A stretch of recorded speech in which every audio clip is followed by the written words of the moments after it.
something didn't feel right. So I opened the door and I pulled my pistol out, took up the slack and was getting ready to shoot him and him. I closed the door and told Debbie, get your pistol out and shoot her when anybody comes up here. And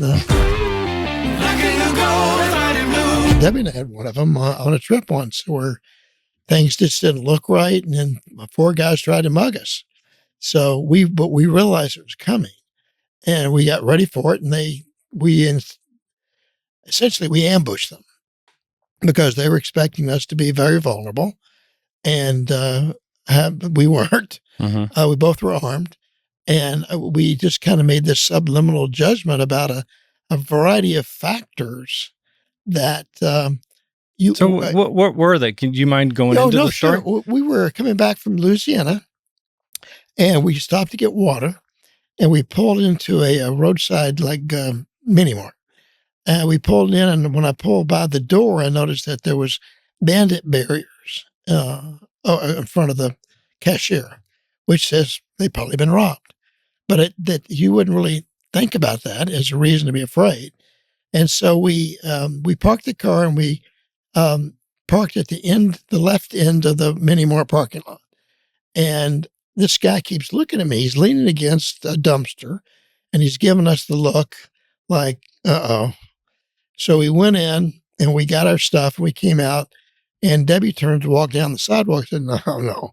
We walked out to the gas pumps and gave ourselves more room. Yeah. Because this guy was standing there. It was, he had a hoodie on and it was July or so.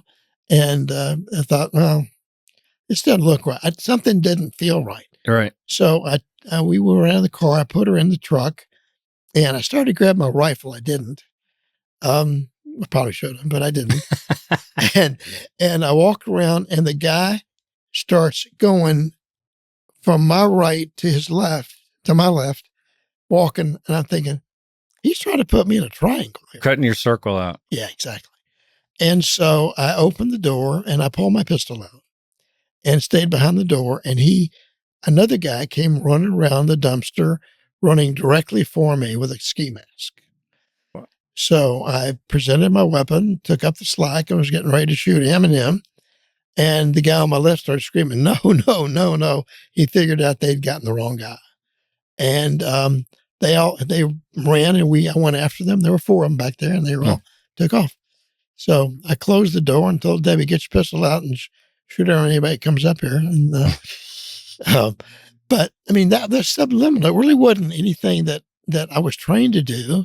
It was just being aware of the totality of the situation caused me to be really concerned. Right. And you're right. But part of the training is that a lot of people ignore the intuitive sense. They do that. That's 100% right. That's when I do those classes, you say, Hannah, how many people have had something happen that wasn't a devastating, violent occurrence, but something happens and you're like, man, I knew it. I knew I shouldn't have walked in here because X, Y, Z, and it wasn't fatal, thank goodness, or a major and that's what catastrophic DeBecker event. talks about in his book. Right. People who ignore that subliminal judgment and they end up some of them lose their lives.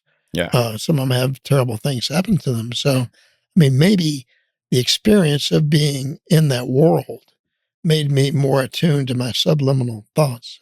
Yeah. And you just got to realize that it's your own thoughts. I mean, a lot of people are just trying to make sense of something with a conscious thought process, as opposed to just listening to the intuitive sense that says, don't go in here.